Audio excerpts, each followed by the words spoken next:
8. La boda y la anunciación. La boda y los trajes de novios de María y José. Introducción. En sus visiones consecutivas de la predicación cotidiana de Nuestro Señor, el lunes 24 de septiembre de 1821 Ana Catalina lo vio predicar 4 días antes de su bautismo en la sinagoga de Gofna, donde se hospedó con la familia del presidente de la sinagoga, que estaba emparentado con Joaquín. En esta ocasión oyó a 2 viudas, hijas de este hombre, recordarse mutuamente la boda de los padres de Jesús, a la que habían asistido en su juventud en compañía de otros parientes, y de ello contó lo siguiente: el traje de boda de María. Mientras las 2 viudas rememoraban en su conversación los esponsales de María y José, tuve un cuadro de esta boda y en particular del precioso traje de novia de la Santísima Virgen, del que aquellas buenas mujeres contaban y no paraban. Voy a contar lo que todavía recuerdo. Las bodas de María y José duraron 7 u 8 días y se celebraron en Jerusalén, en una casa del monte Sión que se alquilaba con frecuencia para festejos de este tipo. Estaban, además de las maestras de María y de las condiscípulas de la escuela del templo, muchos parientes de Ana y de Joaquín, y entre ellos una familia de Gofna con 2 hijas. La boda fue muy rica y solemne. Se sacrificaron y ofrendaron muchos corderos, pero por encima de todo, el traje de boda de la Santísima Virgen fue tan extraordinariamente bello y solemne que las mujeres que estuvieron en la boda todavía disfrutaban en su vejez hablando de él. Contemplé una de estas charlas y escuché lo que sigue. Vi con toda claridad a María en traje de boda. Llevaba ropa interior sin mangas, una túnica color lana, y los brazos envueltos con las vendas de la camisa blanca de lana, ya que las camisas de entonces tenían esas vendas en lugar de mangas cerradas. Luego llevaba hasta encima del pecho un cuello bordado con joyas blancas, perlas y así, de la misma forma del cuello interior que hace poco conté que llevaba el esenio Argos. Encima llevaba un caftán muy amplio y de anchas mangas, abierto por delante, que se iba ensanchando de arriba a abajo como un manto. El fondo del traje era azul y estaba bordado o pespunteado con grandes rosas blancas, rojas y amarillas y hojas verdes entre ellas, como las casullas ricas de otros tiempos. El borde inferior terminaba en borlas y flecos y su borde superior se juntaba con el cuello blanco. La hicieron unos pliegues verticales y la pusieron encima del traje blanco, sí, una especie de escapulario como el que llevan algunas órdenes como por ejemplo los carmelitas. Era una pieza de seda blanca con flores de oro, que tenía a la altura del pecho un adorno de perlas y piedras brillantes como de medio codo de ancho, y colgaba como una franja continua hasta el borde inferior del traje para cubrir su abertura delantera. Por debajo, el traje terminaba en flecos y botones. Por la espalda le colgaba una pieza parecida, y por los hombros y brazos, otras más cortas y estrechas, extendidas las 4 tiras formaban una cruz en torno a la abertura del cuello. A ambos costados del tronco el escapulario estaba recogido bajo los brazos con unas cadenitas o cordones de oro que unían las piezas delantera y trasera. Con ello, la parte superior del caftán quedaba recogida y la pechera se ceñía al busto de modo que la tela floreada del traje se ahuecaba un poco a ambos lados, entre los cordones. El equivalente de los ojales era una lazada de cordón o una correa ranurada, y el equivalente a los botones una bola o moño hecha con el mismo cordón, o un trocito de palo o hueso como en las trencas. Rafael Renedo. Cubiertas por las sombreras del escapulario, sus amplias mangas estaban ligeramente recogidas con abrazaderas a la mitad de los brazos y de los antebrazos.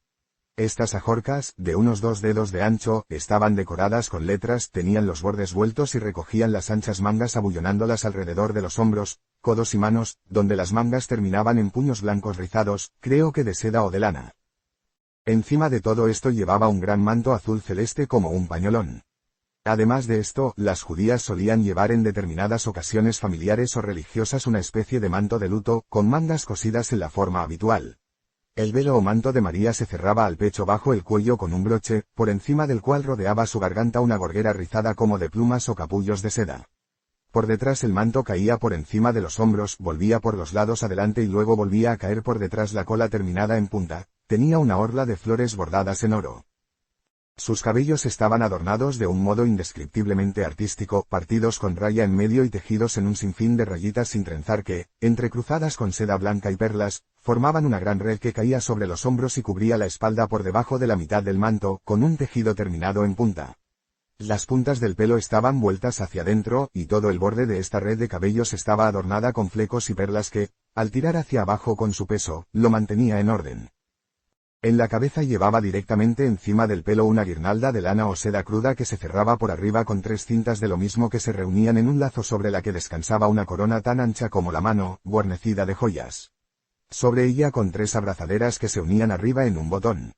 La corona estaba adornada delante de la frente con 3 perlas una encima de la otra, y otra perla más a cada lado. En la mano izquierda llevaba una guirnaldita de rosas blancas y rojas de seda, y en la derecha sostenía, como si fuera un cetro, una bonita lámpara sobredorada, sin pie, cuyo tronco se ensanchaba en el medio y tenía por encima y por debajo de la mano como unos botones. El cetro terminaba por arriba en un platillo en el que ardía una llama blanca. La suela de los zapatos tenía unos 2 dedos de gruesa, y estaban realzados con un suplemento delante y detrás.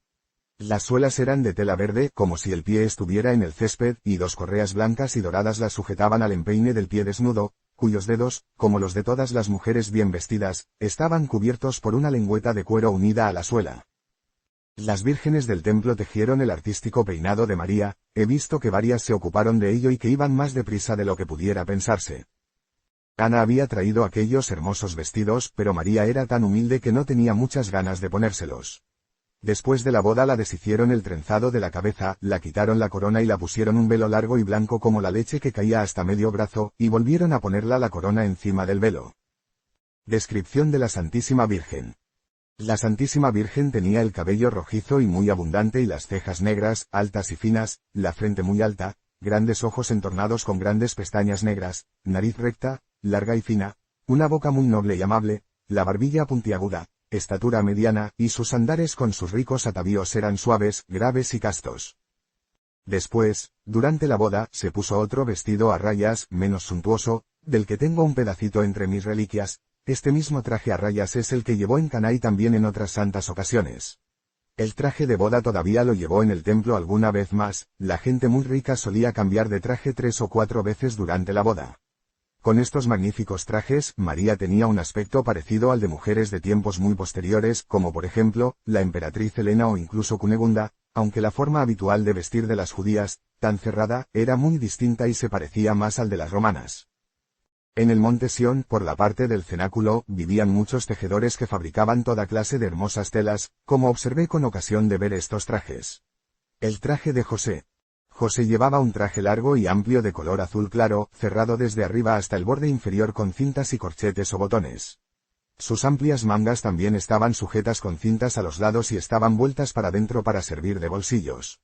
En torno a la garganta llevaba un cuello marrón o más bien, una estola ancha, y sobre el pecho le colgaban 2 tiras blancas como la estola que llevan nuestros sacerdotes al cuello, solo que mucho más larga. He visto toda la boda de José y María, el banquete y toda la ceremonia, pero eran tantas cosas al mismo tiempo, y estoy tan enferma y tan molesta por tantas cosas, que no me atrevo a contar más por miedo a embarullar el relato. El anillo de boda de María. El 29 de julio de 1821, Ana Catalina contempló algunos lienzos sepulcrales de nuestro Señor Jesucristo y las imágenes del Señor milagrosamente impresas en ellos. En ese momento, su contemplación la llevó a diversos lugares donde se guardan estas reliquias, unas solemnemente conservadas y otras olvidadas de los hombres y solamente veneradas por los ángeles y algunas almas piadosas. En uno de estos lugares creyó ver que se conserva el anillo de casada de la Santísima Virgen, del que dijo lo siguiente. Vi el anillo de boda de la Santísima Virgen, que no es de oro, plata ni de ningún otro metal, es de color oscuro e irisado. No es un aro delgado y estrecho, sino bastante grueso y tiene como un dedo de ancho. Lo vi liso, pero marcado como por un embaldosado de triangulitos regulares que dentro tenían letras. La superficie está lisa por el lado que queda por el lado interno de la mano. El anillo está marcado con algo. Vi que lo guardaban con muchos candados en una hermosa iglesia. La gente piadosa que quiere casarse hace que toquen con él sus alianzas. El 3 de agosto de 1821, Ana Catalina dijo. Estos últimos días he visto muchas cosas de la historia del anillo de boda de María, pero con tantos sufrimientos y molestias no soy capaz de contarlas de forma coherente. Hoy he visto fiesta en la iglesia de Italia donde se encuentra este anillo de boda. Me pareció que estaba colgado en una custodia encima del tabernáculo. Había allí un altar soberbiamente adornado en el que, a través de mucha plata, se podía mirar profundamente por los intersticios. Vi que tocaban la custodia con muchos anillos. Durante esta fiesta vi que María y a José se aparecieron con sus trajes de boda a ambos lados del anillo. Fue como si José pusiera el anillo en el dedo a la Santísima Virgen y entonces vi como si el anillo se moviese y resplandeciera uno. Antes de la Anunciación de María. A derecha e izquierda de este altar vi otros 2 altares que probablemente no estaban en la misma iglesia, sino solo se me mostraban juntos en mi contemplación. En el altar de la derecha había una imagen del Ecce Homo que un piadoso patricio romano, amigo de San Pedro, había obtenido milagrosamente, y en el de la izquierda uno de los lienzos del sepulcro de nuestro Señor.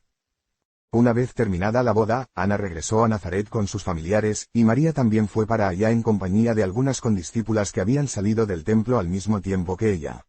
Salieron de la ciudad en comitiva solemne, no sé hasta dónde las escoltaron las jovencitas. La primera noche volvieron a pasarla en la escuela de levitas de Bezorón. María hizo a pie el viaje de regreso a Nazaret. Después de la boda, José fue a Belén a arreglar allí algunos asuntos familiares, y solo después fue a Nazaret. Del regreso de María hasta la Anunciación. Aunque Ana Catalina siempre recibía estas visiones de la historia de la Sagrada Familia los días de sus fiestas litúrgicas, a veces veía las fechas reales de estos acontecimientos en días diferentes de su fiesta eclesiástica. Así, por ejemplo, el día histórico del nacimiento de Cristo lo veía un mes entero antes, es decir, el 25 de noviembre, que el año del nacimiento de Cristo coincidió, según contempló ella, con el 10 de Kislev, y por eso vio a San José celebrar 15 días después la fiesta de la consagración del templo o de las candelas, que empezaba el 25 de Kislev, encendiendo luces durante varios días en la cueva del pesebre.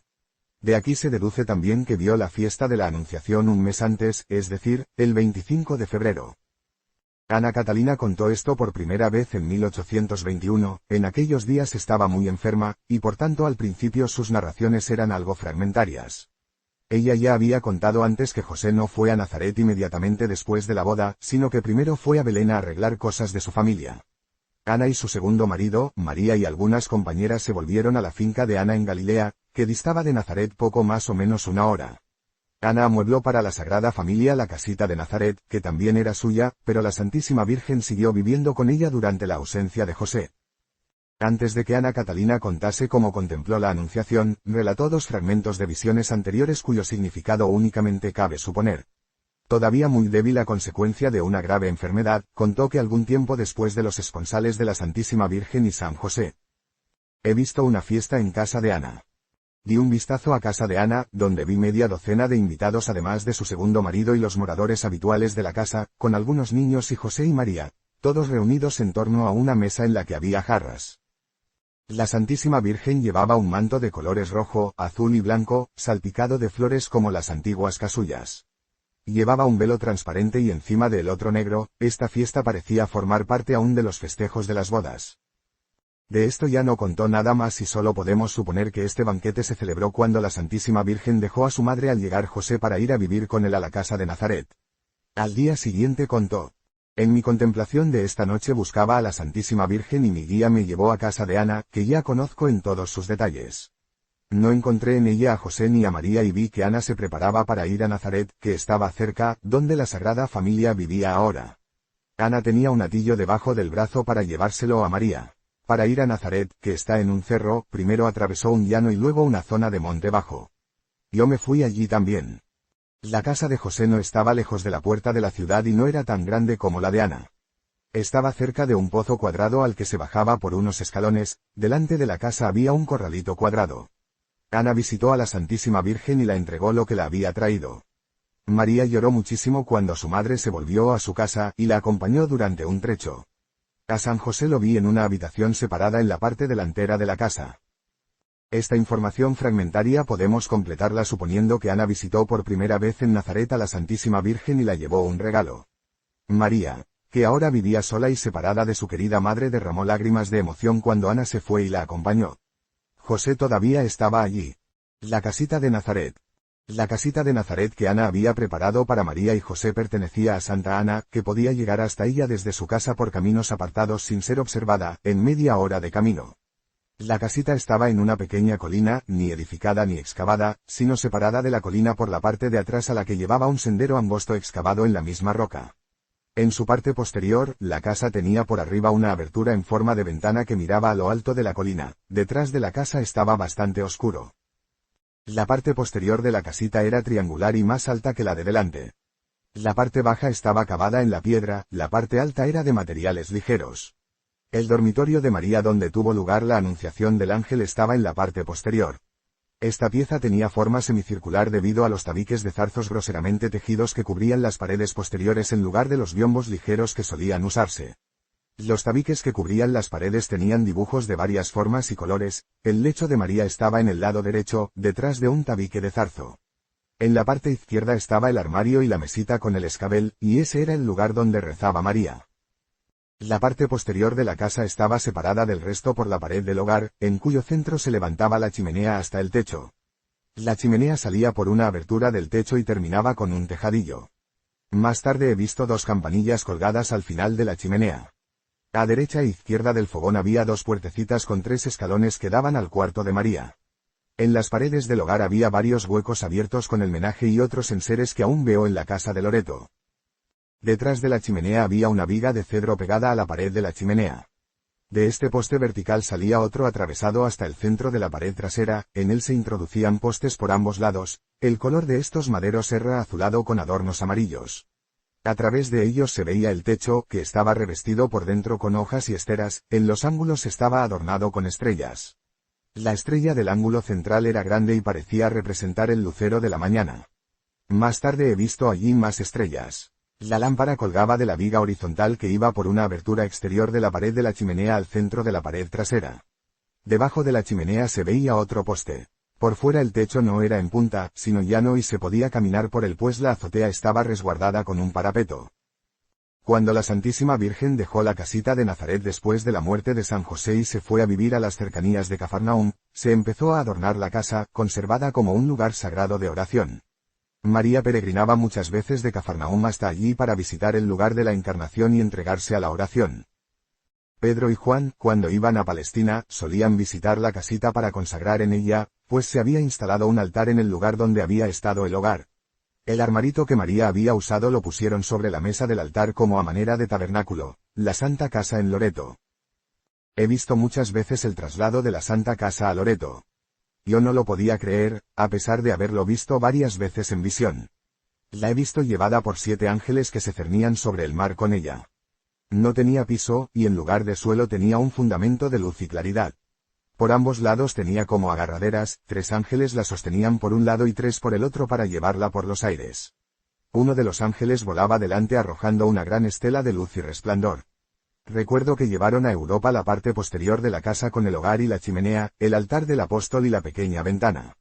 Me parece, cuando pienso en ello, que las demás partes de la casa estaban pegadas a esta parte y se quedaron casi en estado de caerse por sí solas. Veo también en Loreto la cruz que María usaba en Éfeso, está hecha de varias clases de madera. Más tarde la poseyeron los apóstoles, por medio de esta cruz se obran muchos prodigios. Las paredes de la Santa Casa de Loreto son absolutamente las mismas de Nazaret. Las vigas que estaban debajo de la chimenea son las mismas. La imagen de milagrosa de María está ahora sobre el altar de los apóstoles, la Anunciación de María. El 25 de marzo de 1821, dijo Ana Catalina. La noche pasada he visto la Anunciación en cuanto fiesta de la Iglesia, y recibí la aclaración precisa de que en esta época del año la Santísima Virgen ya estaba embarazada de 4 semanas. Me lo dijeron expresamente porque yo había visto ya la Anunciación el 25 de febrero, pero se me olvidó y por eso no lo conté. Hoy he vuelto a ver de nuevo todas las circunstancias externas del acontecimiento. Poco después de la boda vi a la Santísima Virgen en Nazaret en casa de José, a donde me llevó mi guía. José había salido de viaje por el país con 2 burros, me parece que para recoger algo de su herencia o para traer sus herramientas de trabajo, creo que ya estaba en viaje de regreso. El segundo marido de Ana y otros hombres estuvieron en casa por la mañana pero se volvieron a marchar. Además de la Santísima Virgen y de 2 doncelitas de su edad, me parece que de las del templo, vi en la casa a su madre Santa Ana y a aquella viuda pariente suya que la servía de criada y que más tarde fue con ella a Belén cuando el nacimiento de Cristo. La casa la había amueblado Ana y todo era nuevo. Las 4 mujeres entraban y salían ocupándose de la casa y luego pasearon juntas tan contentas por el patio. Al atardecer las vi recogerse en la casa, rezaron de pie en torno a una mesita redonda y luego comieron las verduras que estaban servidas, después de lo cual se separaron. Ana todavía anduvo un rato de acá para allá como un ama de casa atareada, pero las 2 doncellas se fueron a su sitio, que estaba aparte, y María también se fue a su dormitorio. El cuarto de la Santísima Virgen estaba en la parte trasera de la casa, cerca del fogón, que en esta casa no estaba en medio como en la de Ana, sino más bien a un lado. La entrada estaba al lado de la cocina, había que subir 3 escalones, más inclinados que verticales, pues el suelo de esta parte de la casa está sobre una roca que sobresale en esta parte. Enfrente de la puerta el cuarto era curvo y en esa parte curva, y separada por un mamparo de zarzo más alto que un hombre, estaba enrollado el lecho de la Santísima Virgen. Todas las paredes del aposento estaban revestidas hasta cierta altura con mamparos de varillas entrecruzadas que eran algo más consistentes que los ligeros mamparos que hacían de tabiques móviles. El revestimiento mostraba pequeños motivos ajedrezados o en rombos hechos de maderas de distintos colores. El techo de la habitación estaba formado por vigas corridas, cuyos intervalos se cerraban con cañizos adornados con estrellas. El refulgente joven que siempre me acompaña me llevó a este cuarto. Quisiera contar todo lo que vi lo mejor que pueda una pobre desgraciada como yo. Al entrar en su cuarto, la Santísima Virgen se puso detrás del biombo del dormitorio un camisón largo de lana blanca con cinturón ancho, y un velo color hueso en la cabeza. Entretanto, la criada entró con una lamparilla, encendió la lámpara de brazos que colgaba del techo de la habitación y se volvió a marchar. La Santísima Virgen apartó de la pared una mesita baja que estaba plegada y apoyada a ella y la puso en medio de la habitación. Mientras estaba apoyada en la pared, la mesita consistía solamente en una bandeja móvil que por delante colgaba verticalmente de 2 patas, pero María levantó la bandeja a la horizontal, sacó la mitad de una de las patas que estaba plegada, e hizo descansar la mesita en 3 patas. El tablero era redondo por la parte que apoyaba sobre la tercera pata. La mesita estaba cubierta con un tapete azul y rojo con flecos que estaba recogido donde el tablero no era redondo. En el centro del tapete había una figura bordada o pespunteada que ya no sé si era una letra o un adorno, y en la parte curva estaba enrollado un tapete blanco. Sobre la mesita había un rollo de escrituras. La Santísima Virgen puso la mesita algo a la izquierda del centro de la habitación, donde una alfombra cubría el suelo entre su dormitorio y la puerta, puso delante un almohadoncillo redondo para arrodillarse, y después se apoyó con ambas manos en la mesita y se arrodilló. Tenía delante y a su derecha la puerta del cuarto y a su espalda el dormitorio. María dejó caer el velo sobre su rostro y cruzó las manos sobre el pecho, pero no los dedos, y así la vi orar fervientemente largo rato con la cara alzada al cielo. Rogaba por la salvación, por el Rey prometido, y pedía que su oración contribuyera un poco a que llegara. Estuvo arrodillada así mucho rato arrobada en oración, y luego hundió la cabeza en el pecho. En ese momento se derramó a su derecha tal masa de luz que caía oblicuamente desde el techo de la habitación, que me sentí empujada contra la pared de la puerta. En esa luz vi un joven blanco y refulgente, de fluidos cabellos amarillos, que bajaba flotando a ponerse delante de ella. Era el ángel Gabriel, que la habló moviendo suavemente los brazos a ambos lados del busto. Las palabras salían de su boca como letras relucientes que yo veía y oía. María volvió un poco a su derecha su velada cabeza, pero por pudor no lo miró. Pero el ángel siguió hablando y María, como a su orden, volvió el rostro hacia él, levantó un poco el velo y le respondió. Tornó a hablar el ángel y María levantó su velo, miró al ángel y replicó las sagradas palabras. He aquí la esclava del Señor, hágase en mí según tu palabra. La Santísima Virgen estaba profundamente arrobada. La luz llenaba el cuarto y yo no veía el brillo de la lámpara encendida ni el techo de la habitación. El cielo parecía abierto, y un rayo de luz me permitía mirar por encima del ángel. En el origen del torrente de luz vi la figura de la Santísima Trinidad como un fulgor triangular cuyos rayos se penetraban recíprocamente, en la que distinguí lo que solo puede ser adorado, pero no expresado, Dios Todopoderoso, Padre, Hijo y Espíritu Santo, y sin embargo un solo Dios Todopoderoso. Entonces la Santísima Virgen dijo: hágase en mí según tu palabra. Y vi la alada aparición del Espíritu Santo, aunque no exactamente en la forma de paloma en que se representa habitualmente. La cabeza era un rostro humano que expandía luz como alas a ambos costados de su figura, y de cuyo pecho y manos vi brotar torrencialmente 3 chorros de luz al costado derecho de la Santísima Virgen, en cuyo centro se reunieron. Cuando esta luz penetró en su costado derecho, la Santísima Virgen se volvió totalmente traslúcida y como transparente, y fue como si ante esta luz, la opacidad se retirara como la noche. En ese momento María estaba tan traspasada de luz que nada de ella parecía oscuro o encubierto, toda su persona estaba resplandeciente y luminosa. Después vi desaparecer al ángel y retirarse el haz de luz que salía de él. Fue como si desde el cielo hubieran reabsorbido aquel torrente de luz.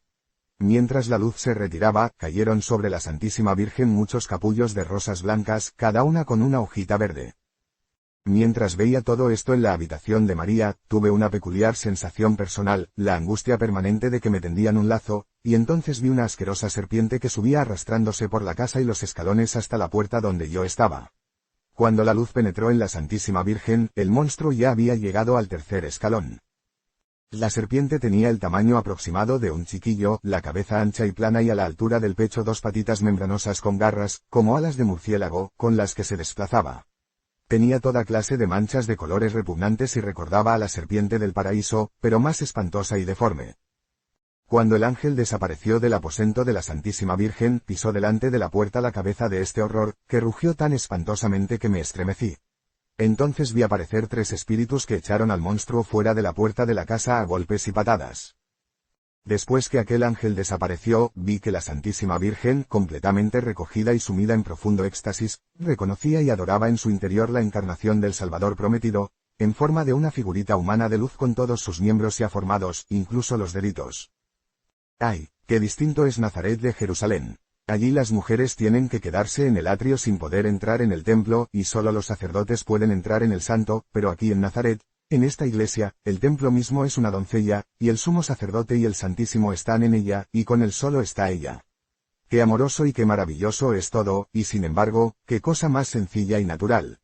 Se han cumplido las palabras de David en el Salmo 45, el Espíritu santificó el tabernáculo, Dios está en medio de ellos y no serán quebrantados. 2. Este misterio lo vi a medianoche. Al cabo de un rato, Ana y las demás mujeres entraron donde María. Un maravilloso movimiento de la naturaleza las había despertado del sueño, una nube de luz había aparecido sobre la casa. Cuando vieron que la Santísima Virgen se arrodillaba bajo la lámpara en éxtasis profundo, se volvieron a marchar reverentemente. Al cabo de un rato de estar de rodillas, la Santísima Virgen se levantó, fue al altarcito del oratorio en la pared y dejó caer para que se desenrollara el cuadro colgado en la pared, en el que estaba la misma representación de una figura humana envuelta en velos que había visto en casa de Ana cuando preparaba su viaje al templo. Encendió la lámpara sujeta a la pared y rezó de pie delante de ella, en un pupitre más alto tenía antes y los rollos de las escrituras. Luego la vi irse a la cama a eso del alba.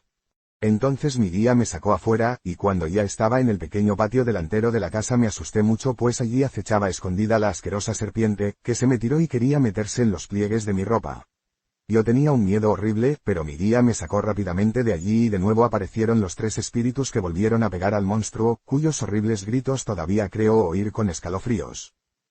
Esa noche, al contemplar el misterio de la encarnación, todavía tuve algunas enseñanzas.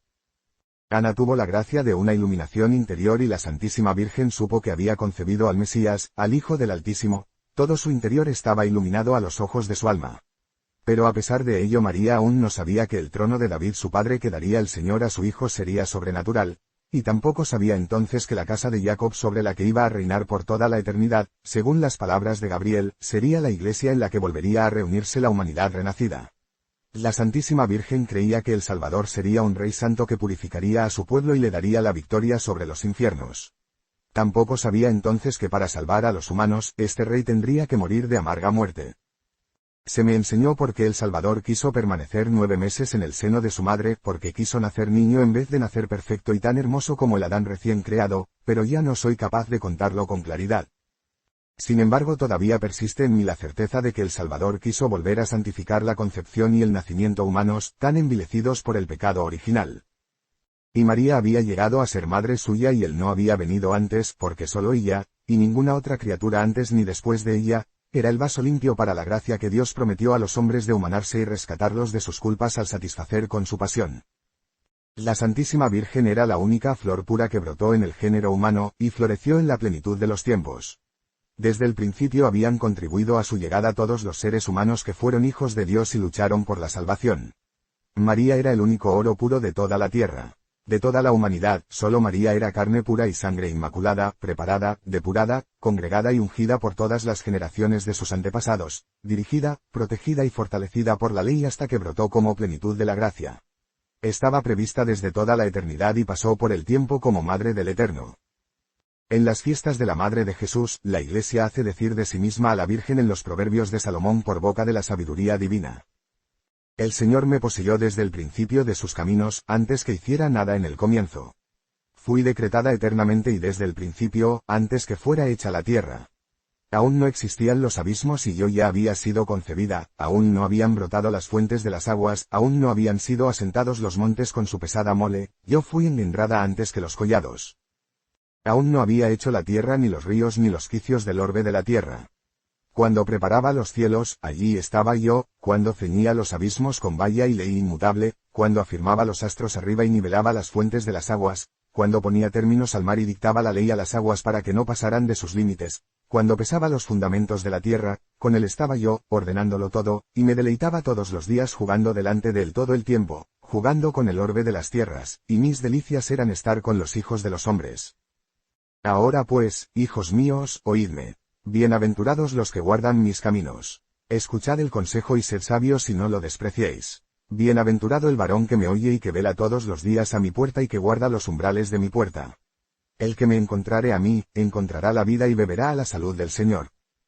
La Santísima Virgen tenía unos 14 años en el momento de la encarnación de Cristo. Cristo llegó a los 33 años y 3 veces 6 semanas, y digo 3 veces 6 porque así me lo han mostrado en este momento, este número 6 3 veces repetido. 9. La visitación. La visitación de María. La Iglesia habla de esta fiesta con palabras del Cantar de los Cantares: voz de mi amado, vedlo como viene, saltando montes y brincando el collado. Mi amado es como un corzo o cervatillo, mira. Está detrás de nuestra pared, mira por la ventana y por la reja. Mira, me habla. Levántate, corre, amiga mía, paloma mía, hermosa mía y ven. Pues ya ha pasado el invierno y ya ha pasado la lluvia, y ha cesado. Las flores aparecen en nuestros campos, el tiempo de la nieve ya se ha ido, la voz de la tórtola se ha oído en nuestros campos, la higuera hace brotar sus higos, las viñas florecidas dan su aroma. Levántate, amiga mía, hermosa mía y ven. Paloma mía, en los agujeros de las peñas, en los agujeros de los muros, muéstrame tu rostro y haz sonar tu voz en mis oídos, pues tu voz es dulce y tu cara hermosa. María y José de viaje a casa de Isabel. Unos días después de la anunciación del ángel a María, José volvió a Nazaret y estuvo arreglando todavía en su casa varias cosas de su oficio, pues antes nunca había vivido en Nazaret y apenas había pasado allí un par de días. José no sabía nada de la encarnación de Dios en María, y ella, que era la madre de Dios, pero también la esclava del Señor, guardaba humildemente su secreto. Cuando la Santísima Virgen sintió que el Verbo se había encarnado en ella, tuvo grandes deseos de visitar enseguida a su prima Isabel en Utah, cerca de Hebrón, de quien el ángel la había dicho que estaba embarazada de 6 meses. Como se acercaba la época en que José quería ir a Jerusalén para la Pascua, María quería acompañarle para estar con Isabel en su embarazo, así que José emprendió viaje a Utah con la Santísima Virgen. Ana Catalina contó las siguientes escenas sueltas del viaje de María y de José a casa de Isabel, aunque hay que dar por supuestas muchas lagunas en su narración debidas a su enfermedad y a molestias de todo género. No contó la salida de Nazaret, pero en días sucesivos fue relatando los cuadros sueltos del viaje que se recogen aquí. Viajaban hacia el sur, María montaba de vez en cuando el burro cargado de bultos entre los que me parece que estaba el zurrón de José, de punto y a rayas, con un largo vestido marrón de María que tenía una especie de capucha. Este vestido se cerraba por delante con cintas y María se lo ponía para ir a la sinagoga o al templo. Para el viaje, María vestía una túnica de lana parda y encima un vestido gris con faja, y un pañuelo color hueso en la cabeza. Hicieron el largo camino bastante deprisa. Después que rebasaron por el sur la llanura de Esdrelón, llegaron a casa de un amigo del padre de José situada en un altozano, en la ciudad de Dotán. Era un hombre pudiente originario de Belén, a su padre le llamaban hermano del padre de José sin que lo fuese, pero era también de la estirpe de David a través de uno que también fue rey, según creo, que se llamó Ela, Eldoa o Eldad, ya no sé exactamente. Esta localidad tiene muchos comercios. Una vez los vi pernoctar en un cobertizo, luego al anochecer los vi en un bosque a unas 12 horas de distancia de donde vivía Zacarías, se recogieron en una choza que era para viajeros de ramas entrelazadas cubierta de verdor y con hermosas flores blancas. Aquí en este país, junto a los caminos, hay muchas de estas enramadas abiertas, y casas de obra donde los viajeros pueden pasar la noche, refrescarse y preparar la comida que lleven. Muchos de estos albergues los inspecciona alguna familia que vive cerca y que suministra lo necesario por una pequeña gratificación. Aquí parece haber una laguna en la narración. La Santísima Virgen probablemente estuvo con José en la Pascua de Jerusalén, y desde allí fue a casa de Isabel, pues se ha mencionado más arriba el viaje de José a la Pascua, mientras que más abajo se dice que Zacarías volvió a casa de la Pascua el día anterior a la visitación de María. No fueron directamente de Jerusalén a Utah, sino que dieron un rodeo por Oriente para ir más solitarios. Rodearon un pueblecito que está a 2 horas de Emaús y luego pasaron por algunos caminos que Jesús frecuentó en sus años de predicación. Luego tuvieron que pasar 2 montes. Una vez vi que se sentaron a descansar entre los montes para comer pan y mezclar en el agua de beber unas gotas de bálsamo que habían recogido durante el viaje.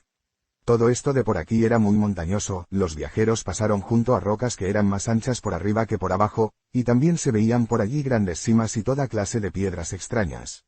En cambio los valles eran muy fértiles.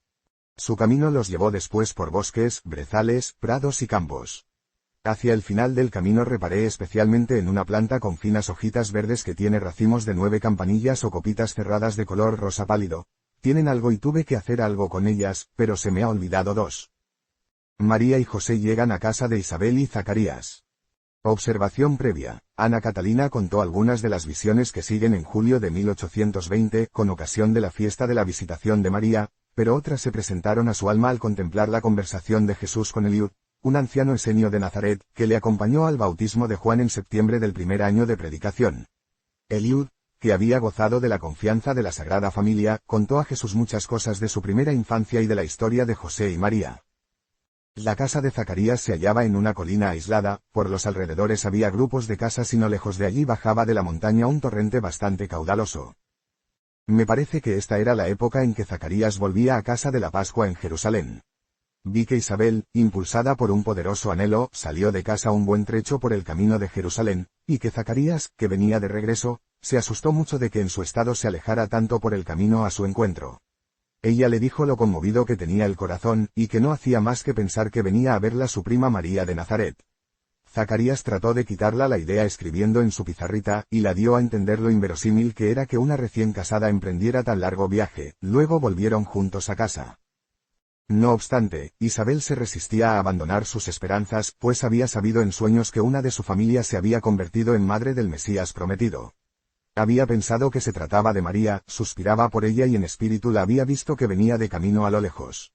Había preparado en su casa, a la derecha de la entrada, una salita con asientos y allí estuvo sentada el día siguiente aguardando anhelante mucho tiempo y mirando a ver si llegaban. Luego se levantó y salió un buen trecho a su encuentro. Isabel era una mujer grandona, entrada en años, de carita fina, y que llevaba velada la cabeza. Solo conocía a María de oídas. Cuando María la vio de lejos la reconoció inmediatamente y se apresuró a ir a su encuentro adelantándose a San José, que se quedó rezagado. María estaba ya entre las casas vecinas, cuyos vecinos, conmovidos por su maravillosa belleza y sobrecogidos por la majestad sobrenatural de todo su ser, se retiraron tímidamente cuando la Virgen se encontró con Isabel. Ambas se saludaron cariñosamente ofreciéndose las manos, y en ese momento vi resplandecer a la Santísima Virgen y como si un rayo de luz pasase de ella a Isabel, con lo que ésta se conmovió maravillosamente. Pero no se quedaron delante de la gente sino que, tomándose del brazo fueron a la casa a través del patio delantero. En la puerta de la casa Isabel volvió a dar a María la bienvenida y entraron. José, que había entrado en el patio llevando al burro, se lo entregó a un criado y fue a ver a Zacarías a un pórtico abierto a un lado de la casa. Saludó humildemente al viejo y venerable sacerdote, que le abrazó cordialmente y conversó con él escribiendo en la pizarrita, pues estaba mudo desde que se le apareció el ángel. Isabel y María pasaron la puerta de la casa y entraron en una sala que me parece que era también la cocina. Allí se tomaron de los 2 brazos, María saludó a Isabel con mucho cariño y se arrimaron sus mejillas. Otra vez volví a ver que María irradiaba una luz a Isabel, con la que ésta se volvió totalmente traslúcida y su corazón se enterneció y conmovió de gozo santo y se llenó de fervor. Dio entonces un paso atrás con las manos en alto y llena de humildad, alegría y exaltación, exclamó: Bendita eres entre las mujeres y bendito el fruto de tu vientre. ¿De dónde me llega que venga a mí la madre de mi Señor? Mira, cuando tu saludo llegó a mis oídos, el niño saltó de alegría bajo mi corazón. Oh, bienaventurada seas, tú has creído y se cumplirá lo que se te ha dicho de corazón. Con estas últimas palabras llevó a María al cuartito que había preparado para que se sentara y reposara del viaje. Fueron solo unos pasos. Pero María soltó el brazo de Isabel, cruzó sus manos sobre el pecho y entonó su cántico de alabanza. Mi alma engrandece al Señor y mi espíritu se regocija en Dios mi Salvador, porque ha mirado la bajeza de su sierva, pues, mira. De ahora en adelante me alabarán por bienaventurada todas las generaciones, porque ha obrado en mí el grande, el poderoso, cuyo nombre es santo y cuya misericordia está de generación en generación con quienes le temen. Ha puesto poder en su brazo y dispersó a los soberbios en los pensamientos de sus corazones, derrocó de sus sedes a los poderosos y ensalzó a los inferiores, a los hambrientos los llenó de bienes y a los ricos los despidió vacíos. Ha aceptado a Israel, su siervo, acordándose de su misericordia como había prometido a nuestros padres, a Abraham y su descendencia por toda la eternidad. En la ocasión mencionada anteriormente en que el viejo Esenio Eliud conversó con Jesús sobre este acontecimiento, le oí explicar maravillosamente todo el himno de alabanza de María, pero me siento incapaz de repetir aquella explicación. Vi que Isabel rezó todo el Magnificat con ella y con la misma inspiración. Luego las dos se sentaron en unos asientos muy bajitos ante una mesita que tampoco era muy alta y que tenía un cuenco pequeño. Yo era tan dichosa. He rezado con ellas y me he sentado también cerca de ellas. Era tan dichosa. Esa mañana, Ana Catalina contó que todo esto había pasado el día anterior, y a primera hora de la tarde contó en sueños. Ahora también están juntos José y Zacarías, conversando sobre la proximidad del Mesías según el cumplimiento de las profecías. Zacarías es un anciano alto y guapo, vestido de sacerdote, que contesta siempre por señas o escribiendo en una pizarra. Están sentados en un porche abierto que da al jardín y está a un lado de la casa. María e Isabel están sentadas en una alfombra en un espacio abierto bastante grande del jardín, tras el cual hay una fuente de la que brota agua cuando se quita el tapón.